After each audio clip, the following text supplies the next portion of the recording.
산림청이 정선 알파인 경기장 복원 문제를 백지 상태에서 재논의하자는 입장을 번복하자 정선 주민들이 강경 투쟁을 예고했습니다. 강원도가 저출산 문제 해결을 위해 예산을 2배 가까이 확대했습니다. 핵심인 육아 기본수당은 아직 확정되지 않고 있습니다. 올해 도내 처음으로 강릉 지역의 공영형 사립유치원이 시범 운영될 예정이어서 관심이 쏠리고 있습니다. 지난해 도내 보이스피싱 피해가 3배 가까이 급증하면서 강원지방경찰청이 전국에서 처음으로 보이스피싱 전담 수사팀을 만들었습니다. 시청자 여러분 안녕하십니까? 뉴스데스크 강원입니다.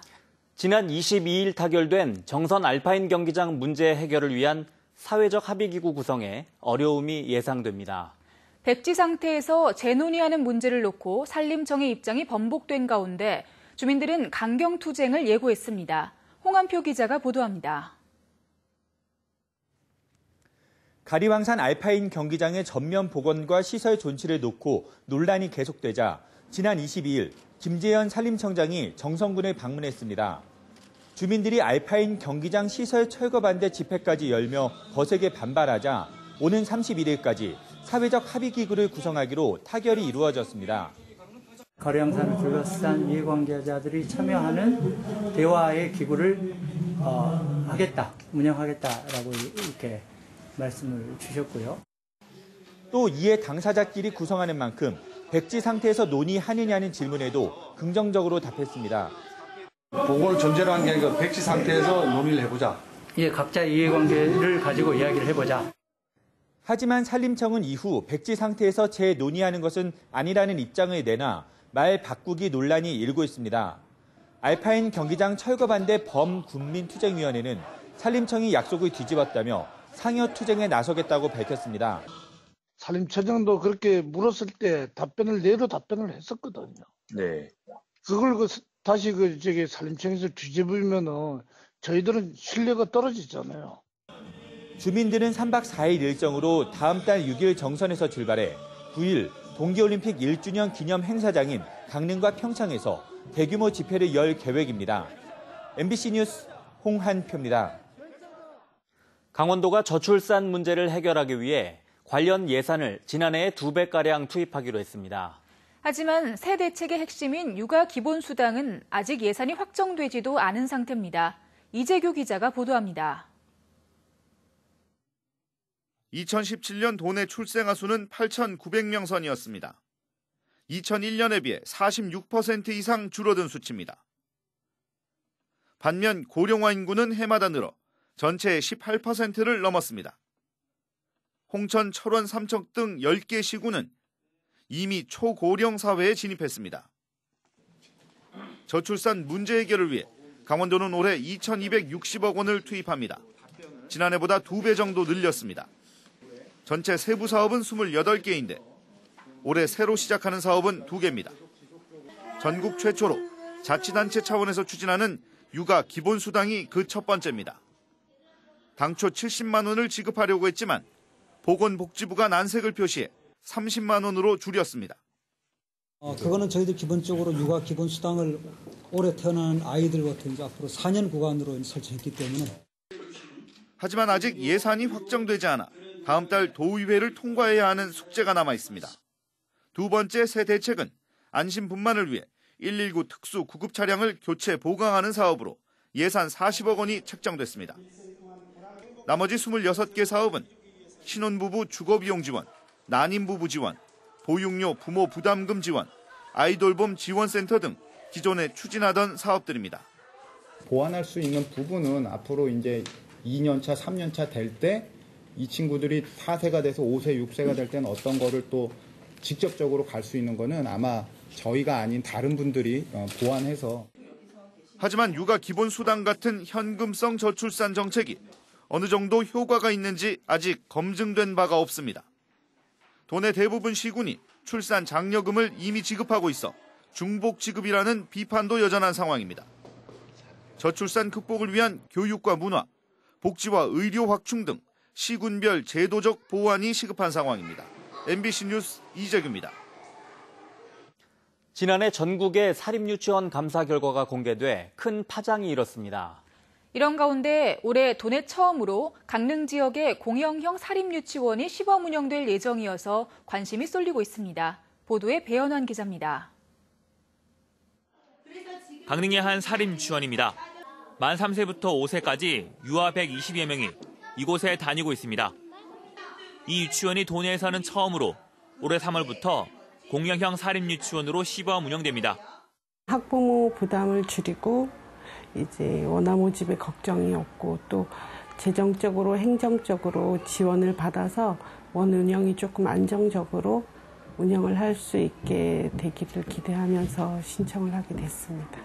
공영형 사립유치원에는 앞으로 3년간 국공립유치원에 준하는 다양한 혜택이 주어집니다. 학부모 부담금이 사라지게 되고 교사와 교직원 인건비를 지원받는 등 재정적인 지원이 이루어집니다. 또 학생 경비와 방과 후 과정 운영비 등 유치원 운영비와 연간 2천만 원 이내의 교육 환경 개선비를 지원받을 수 있습니다. 교육부에서 저희가 특별 교부금을 교부받아서 그 특별 교부금과 강원도 교육청 지원금을 가지고 유치원 운영 전반적으로 다 사용할 수 있습니다. 선생님들 인건비라든지 교육과정비라든지 그리고 실질적으로 유치원 운영에 들어가는 시설비라든지. 학부모들은 기대와 우려 섞인 목소리를 함께 내놓고 있습니다. 경제적인 부담은 덜게 됐지만 교육 과정 등을 꼼꼼히 살펴 선택한 유치원이 어떻게 운영될지 불안감도 있습니다. 기대 반 우려 반인데요. 공영형 유치원을 하게 되면은 일단 정부에서의 공공성 제공과 투명성 운영에서는 교육적인 프로그램 면에서는 부모님들 기대에 못 미치지 않을까 하는 그런 우려가 있었습니다. 사립유치원 사태가 마무리되지 않은 상황에서 공영형 사립유치원이 새로운 대안이 될 수 있을지 관심입니다. MBC 뉴스 배현환입니다. 강원도에서 발생하는 보이스피싱 피해가 갈수록 늘고 있습니다. 강원경찰이 보이스피싱 범죄만을 수사하는 전담팀을 전국에서 처음으로 만들고 본격적인 활동에 나섰습니다. 백승호 기자입니다. 무려 120억 원. 지난해 강원도에서 발생한 보이스피싱 피해 금액입니다. 2017년보다 피해액이 86억 원 더 늘었습니다. 지난해 경찰에 신고된 도내 보이스피싱 범죄는 1,069건, 한 달 평균 89건 발생한 셈입니다. 올해 들어서도 지난 22일까지 82건이 발생하는 등 그 기세가 꺾이지 않고 있습니다. 강원경찰이 보이스피싱과의 전쟁에 나섰습니다. 전국 최초로 보이스피싱만을 수사하는 전담팀을 만들고 23명의 베테랑 수사관들을 배치했습니다. 경찰은 보이스피싱 수법 중 대출을 해준다고 속여 돈을 가로채는 경우가 80%에 이른다고 밝혔습니다. 또 노인들이 많이 당한다는 생각과 달리 피해자의 60% 정도가 40, 50대였습니다. 전문적이고 광역수사가 가능한 그 범죄 수사 조직을 만들었다고 보시면 될 것 같습니다. 춘천과 원주, 강릉을 제외한 도내 모든 지역에서 발생한 보이스피싱 범죄는 앞으로 전담팀이 맡아 수사합니다. 강원경찰은 중국 공안과의 수사 공조에도 나서기로 했습니다. 중국에서 보이스피싱 범죄를 지시하고 자금을 관리하는 범죄자들을 모두 잡아들이기 위해서입니다. 강원지방경찰청은 조만간 보이스피싱 전담 수사팀을 전담 수사대로 개편할 계획입니다. MBC 뉴스 백수호입니다. 원주 중앙시장 화재가 발생한 지 벌써 한 달 가까이 지났습니다. 피해 상인들은 원주시장과의 관담회에서 생계가 막막한데 지원책 마련이 늦어지는 것에 답답함을 호소했습니다. 조성식 기자입니다. 중앙시장 화재 피해 상인들이 원창목 원주시장과 직접 대면했습니다. 상인들은 하루 벌어 하루 먹고 사는 처지인 만큼 생계비 지원의 절실함과 시급함을 알렸습니다. 피해 복구 전까지 임시로 장사할 수 있는 공간이 필요하며 적합한 장소로 문화의 거리 일원을 꼽았습니다. 저희는 당장 어딘가에서 장사를 해야 하는 입장이기 때문에 D등급이 나오든 C등급이 나오든 등급 하에 저희는 그것까지 생각할 겨를이 없어요, 지금. 원 시장은 시 차원에서의 생활 안정 지원뿐 아니라 강원도에도 지원을 요청한 상태라고 전했습니다. 문화의 거리에 임시 점포를 마련하는 것은 소방법에 대한 검토와 주변 상인들의 협조가 필요하다며 확답을 주지는 못했습니다. 재건축에 대해서는 건물주와 세입자 모두의 동의가 있어야 하는 만큼 빠른 의사결정을 당부하기도 했습니다. 지하주차장을 뛰어서 250대까지 짓는 건 시가 할 수 있지만 현실적으로 세입자들이 동의를 얻어야 되기 때문에 만약에 하게 되면 집단으로 1년 정도 저는 보고 있다. 원주시는 오늘부터 피해 건축물에 대한 구조안전진단이 시작됐으며 화재로 발생한 폐기물도 이번 주 안에 모두 수거할 예정이라고 밝혔습니다. 하지만 안전진단 결과가 나오기까지 앞으로도 한 달여가 더 걸릴 것으로 예상되는 상황. 피해 복구에 대한 논의도 그 후에나 가능할 것으로 보여 하루하루가 힘든 상인들에게는 더디고 답답하게만 느껴집니다. MBC 뉴스 조성식입니다.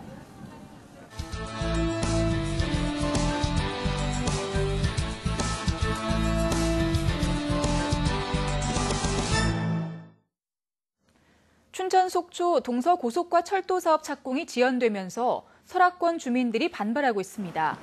환경부와 강원도가 동서고속과 철도 사업의 노선 결정을 놓고 대립하고 있는 가운데 속초 시내 곳곳에는 환경부를 규탄하는 사회단체들의 현수막이 내걸렸습니다. 속초 지역 사회단체들은 환경 피해가 적은 대안으로 제시된 미시령 터널 하부 노선을 반대하는 환경부를 규탄하며 오는 30일에는 대규모 시민 결의 대회를 열 예정입니다. 동서고속화철도 사업은 오는 2024년 완공을 목표로 사업이 추진될 예정이었지만 노선 결정을 위한 전략 환경 영향 평가를 통과하지 못하고 있습니다. 산림청이 올해 강원도 고성에 평화 양묘장을 준공해 북한에 묘목을 공급합니다. 고성군의 3헥타르 규모로 들어서는 평화 양묘장은 연간 최대 100만 본의 묘목을 생산해 빠르면 하반기부터 북한으로 반출할 계획입니다. 평화 양묘장에서는 북한에 적합한 수종을 키워 연간 5톤의 종자를 채취하고 발화와 양묘 시험도 함께합니다. 정부의 저비용 항공사 면허 발급이 임박한 가운데 강원도가 플라이 강원에 대한 행정적, 재정적 지원 구축을 완료했습니다. 강원도는 도내 공항 모기지 항공사를 육성 지원하는 조례와 항공사업자 재정 지원 조례, 관광진흥 조례 등 3건의 조례 개정을 통해 플라이 강원의 1, 2차 면허 심사에서 반려 사유로 지적된 재무 안전성 부족 문제를 해결했다고 밝혔습니다. 플라이 강원 등 전국에서 5개 업체가 신청한 저비용 항공사 운송사업 면허의 발급 여부는 3월쯤 결정될 전망입니다. 도내 7곳이 결제 수수료 없는 제로페이 시범 상가로 지정됐습니다. 중소벤처기업부가 전국 109곳을 제로페이 시범 상가로 지정한 가운데 도내에서는 강릉 중앙 성남시장, 속초 설악 로데오 거리, 삼척 대학로 상점가, 춘천 명동 상권 등 7곳이 선정됐습니다. 가맹점 신청을 원하는 소상공인들은 제로페이 홈페이지나 읍면동 사무소에 접수하면 됩니다. 제로페이는 스마트폰 간편 결제를 통해 가맹점은 결제 수수료 부담을 0%까지 낮추고 사용자는 소득 공제를 받을 수 있습니다. 류태호 태백시장의 최대 공약인 여성교도소 유치를 추진하기 위한 준비위원회가 발족합니다. 태백시는 내일 오후 시청에서 40명으로 구성된 교정시설 유치준비위원회를 발족하고 본격적인 유치 활동에 나서기로 했습니다. 유치위는 먼저 시민 여론을 공론화하고 정부에 시민들의 유치 의지를 전달할 예정입니다.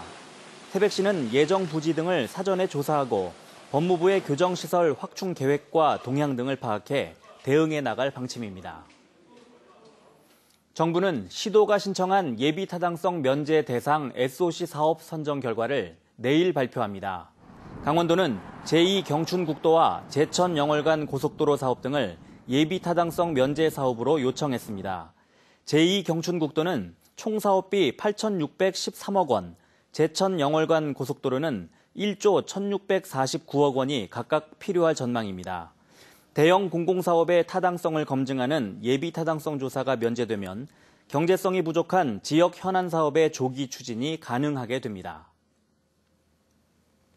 강원도교육청이 도내 공립유치원과 초등학교, 특수학교 교사 임용시험 합격자 234명을 발표했습니다. 올해 임용시험에는 모두 670명이 지원해 유치원 교사 30명, 초등교사 184명, 특수학교 유치원과 초등교사 20명 등 234명이 합격했습니다. 최종 합격자는 다음 달 12일부터 15일까지 강원도 교육연수원에서 직무연수를 받은 뒤 순위에 따라 임용됩니다. 국내 최고령 나무로 알려진 천연기념물 제433호인 정선 두위봉 주목이 올해 수술을 받습니다. 정선군은 사부급 두위봉에 있는 주목 3그루 가운데 각각 수령이 1400년, 1200년 된 주목에 대해 빗물이나 해충이 침투하지 못하도록 방염과 방충 처리를 하기로 했습니다.